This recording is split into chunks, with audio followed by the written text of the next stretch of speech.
नमस्कार। हिंदी साहित्य की ऑनलाइन कक्षा में आपका हार्दिक स्वागत है। आज हम जिस टॉपिक का अध्ययन करने जा रहे हैं वह हिंदी साहित्य के इतिहास के एक पार्ट आदिकाल और आदिकाल की साहित्यिक प्रवृत्तियां हैं। तो आज हम आदिकालीन साहित्य की प्रवृत्तियों का अध्ययन करेंगे। हिंदी साहित्य के आदिकाल की प्रवृत्तियों का विश्लेषण सभी उपलब्ध साहित्यिक सामग्री के आधार पर किया जा सकता है। वास्तविकता यह है कि इस काल में अनेक प्रवृत्तियां एक साथ दिखाई पड़ती है। कुछ रचनाओं में वीर भावों की अभिव्यक्ति हुई है, कुछ में श्रृंगार और वीर सम्मिलित रूप से व्यक्त हुए। कुछ ऐसी भी रचनाएं हैं जिसमें धर्मोपदेश, नैतिकता, योग साधना आदि का निरूपण हुआ है। कुछ रचनाएं लौकिक साहित्य से जुड़ी हुई है जिसमें श्रृंगार और प्रेम की अभिव्यक्ति हुई है। ऐसी स्थिति में यह कहना बड़ा कठिन है कि इस युग में कौन सी प्रवृत्ति प्रधान रही है।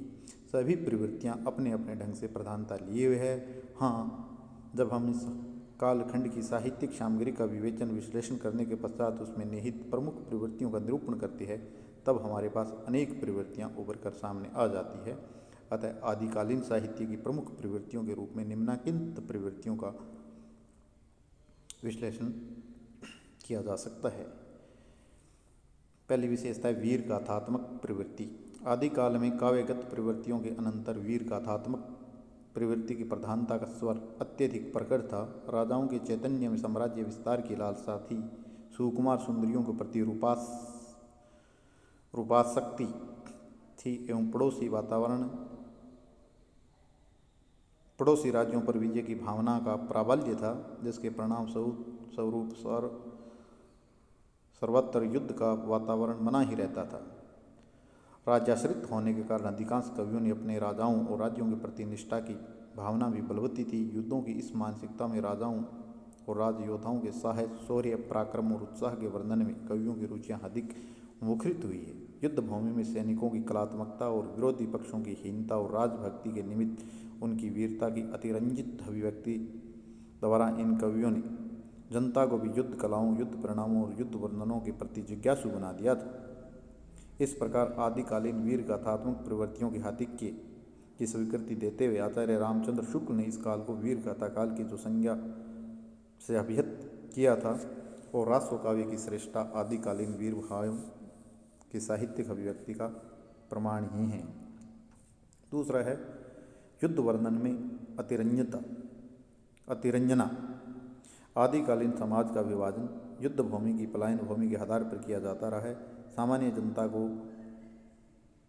जीवन भय के कारण पलायनवादिता का संबल प्राप्त था, तो राज्य के प्रति चिंतित जनसमूह को राजाओं के भय के कारण कर्तव्यबोध का जागरण। कवियों ने इस युद्ध वर्णों में सजीवता का बोध इसलिए जगाया था कि वे स्वयं युद्ध भूमियों के सजीव गवाह रहे और इसलिए भी कि तत्कालीन वर्तमान की युद्ध संगति में उन्हें भविष्य के साहित्य के आसार नहीं दिख रहे थे। और आदिकालीन जैन साहित्य या रास काव्य के अनंतर शालिभद्र सूरी रचित भरतेश्वर और बाहुबली रास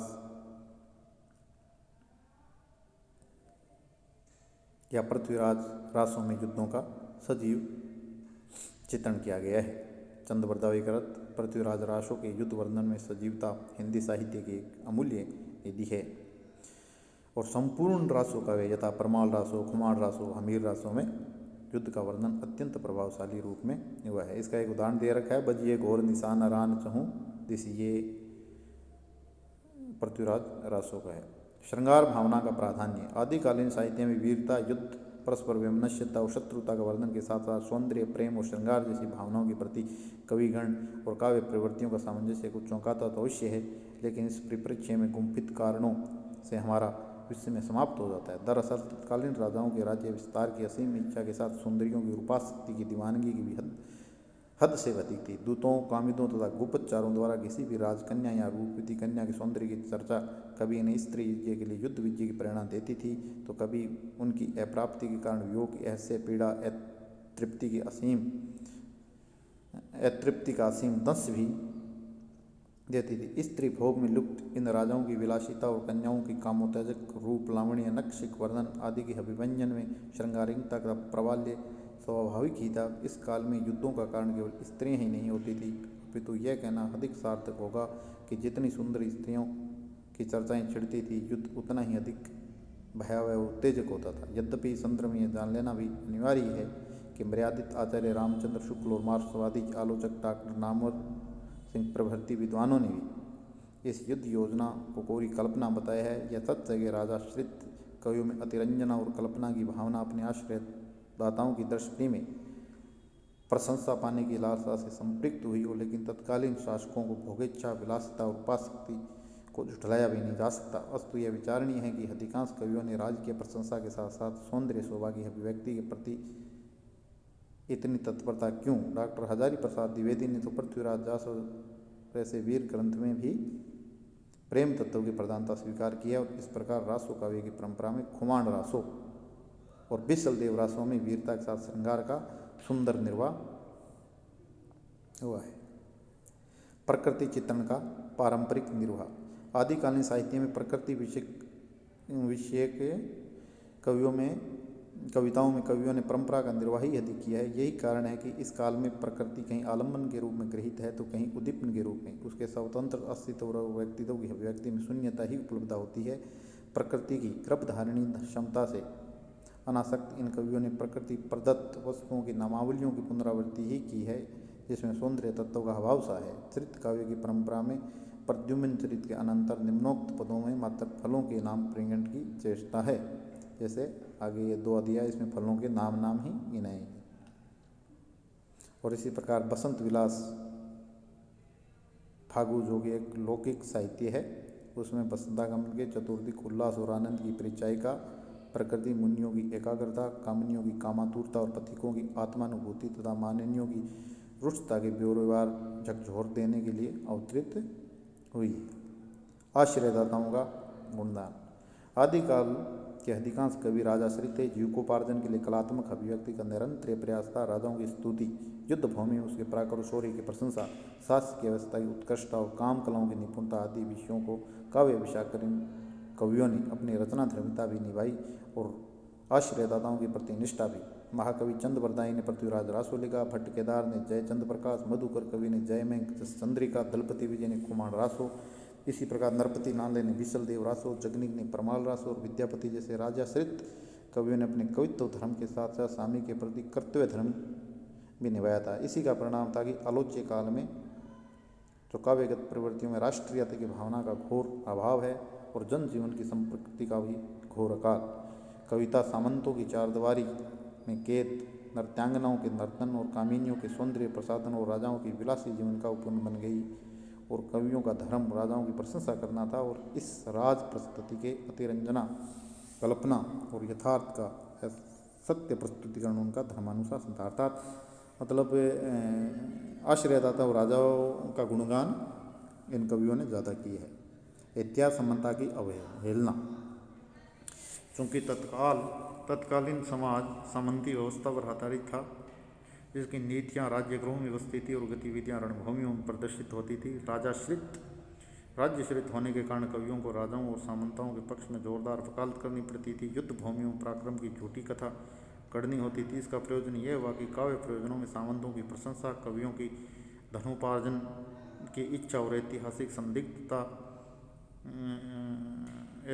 संदिग्धता में परिणित होता चला गया। सामंती व्यवस्था की झूठी मर्यादा राजाओं के युद्ध कौशल में दैविक गुणवत्ता एवं घटना विशेष की चमत्कृति दिखाकर इन कवियों ने इतिहास को जन समुदाय की ज्ञानेच्छा की ओर मोड़ने के बजाय राजेच्छा, जो राज्य की इच्छा थी, उसके अनुरूप उन्होंने अपना काव्य लिखा है, जिसमें कल्पना प्रियता, अतिरंजना और अलौकिक संपन्नता और ऐतिहासिक तथ्यों का तोड़ मरोड़ प्रदर्शन किया है। रासो काव्य की परंपरा। आलोच्य काल में चरित काव्यों की परंपरा का निर्वाह भी मिलता है और इस कथा काव्य और चरित काव्य के निमित्त कवियों ने रासो ग्रंथों की रचनाएं शुरू की, जिसके अंतर्गत राजाओं के उत्साह, शौर्य, पराक्रम, प्रेम, राजनेता, लोकोपचार आदि का विस्तृत वर्णन मिलता है। चंद बरदाई कृत पृथ्वीराज रासो, दलपति विजय कृत खुमाण रासो, नरपति नाले कृत बिसल देव रासो, जगनिक कृत परमाल रासो आदि रचनाएं ऐसी काव्य परंपरा का सुदृढ़ उदाहरण है।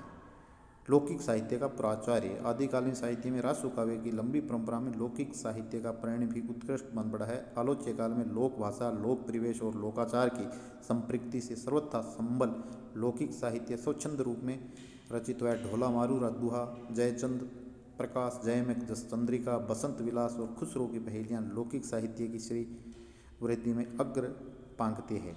षट ऋतु वर्णन, श्रृंगार संयोजन, प्रेम व्यंजन और लोक जीवन की प्रस्तुति का बेजोड़ उदाहरण लौकिक साहित्य में उद्भाषित है।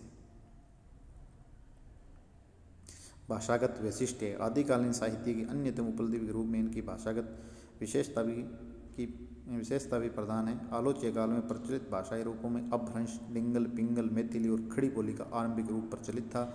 अपभ्रंश का प्राचीन रूप सिद्धों, नाथों, तांत्रिकों, जैनों, बौद्धों आदि की रचनाओं में उपलब्ध होता है।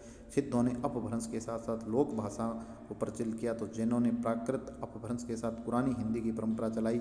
इन ग्रंथों में स्वयंभूकृत, पौम सरयू, स्वयंभू छंद, पुष्पदत्त कृत महापुराण, जसहरचर्यु, धनपाल कृत भविष्यत कावा और अब्दुल रहमान कृत संदेश रासक आदि विशेष महत्व के। और इसी प्रकार दो अन्य काव्य शैलियों डिंगल और पिंगल के प्रयोग